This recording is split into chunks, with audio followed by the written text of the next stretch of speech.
Stemming from the discussion in Chapter 1, in which, as scholar Vicky Ball explains, the liver bird's, quote, disturbs ideologies of femininity, this chapter will explore the progressions of this so-called disturbance through the form of the unruly woman as first coined by film scholar Kathleen Rowe in the 1990s, and analysing the social commentary available through the figure of the unruly woman in the contemporary British sitcoms Miranda and Fleabag. According to Rowe, the unruly woman refers to female characters which defy the norms and expectations imposed upon women in society through a cluster of attributes that challenge patriarchal power by defying norms of femininity intended to keep a woman in her place. The unruly woman refuses to submit or defer to men. Her body is often excessive, fat, suggesting her unwillingness or inability to control her physical appetites. Her speech is excessive in quantity, content, or tone. Make me a cup of coffee, darling. You know where it is, make it yourself. I don't know where it bloody is, do I? Please don't swear. The unruly woman is often androgynous to highlight the social constructs of gender. There you go, sir. I mean, it's fine when they're not really looking. Notice the height, call me sir, look up, oh, sorry, madam. That happens. He looked straight at me, still thought sir was the right option. Or is associated with a looseness or promiscuity. Oh, God. Yeah, you check me out, chub, because it's never gonna happen. Oh, God, he can't believe how attractive I am. Kind of worried I'm gonna make a sex offender out of the poor guy. Here we go. This better be good.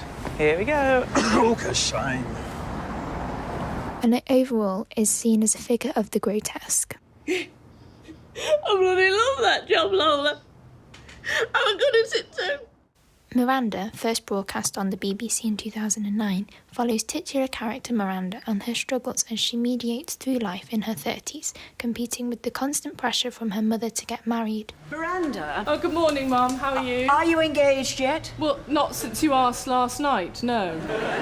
And the constant reiteration from society that she does not fit the mould. Miranda is a rather immature, undignified single woman running a joke shop. She is seen as too tall, too big, and too much. I've been to Big and Long, nothing. Just because people are taller or bigger than average, why do we have to shop in patronisingly named places? The constant use of visual slapstick humour and innuendo at times makes the sitcom feel almost like a parody of itself, echoing back to the British comedic roots such as Fawlty Towers or Absolutely Fabulous. No, I'm stuck. I'm not supposed to be my Trinity necklace. Stitches on the floor. I'm stuck. You messed up. Actually, sorry. The show caters to the heteronormative expectations of a desire to marry and find love, which could perhaps negate the role of the unruly woman as a figure of great feminist social change. Flirt. Hi, I'm gymnastics level 2. However, that being said, Miranda does show an important narrative of acceptance in the type of character she portrays. The sitcom shows a woman society has deemed as unruly as being capable of finding love and happiness, just like anyone else, and thus promotes an unashamed acceptance of yourself. Fleabag, written and starring Phoebe Waller-Bridge, focuses on her unnamed title character as she struggles to come to terms with the death of her best and only friend. She has a strained relationship with her family, having lost her mother at a young age. All right, Dad. What's going on? And follows Rose's idea of the unruly woman as promiscuous in order to divert from her struggles. Got to think about all the people I can have sex with now. I'm not obsessed with sex. I just can't stop thinking about it. Like Miranda, Fleabag is a young single woman with a struggling business, in contrast to her sister, who on first glance appears to conform to the gender expectations associated with modern women. You okay? You look stressed. Well, I'm successful, so...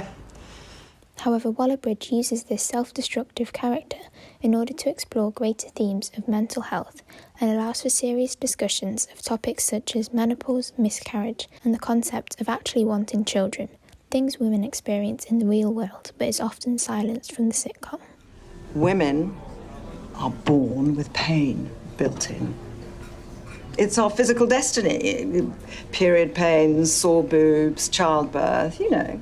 Here, the figure of the unruly woman is played into by Waller-Bridge, allowing audiences to relate and laugh at the failure on screen, whilst still allowing an overwhelming sadness and authenticity to the narrative. I have a horrible feeling that I'm a greedy, perverted, selfish, apathetic, cynical, depraved, morally bankrupt woman who can't even call herself a feminist.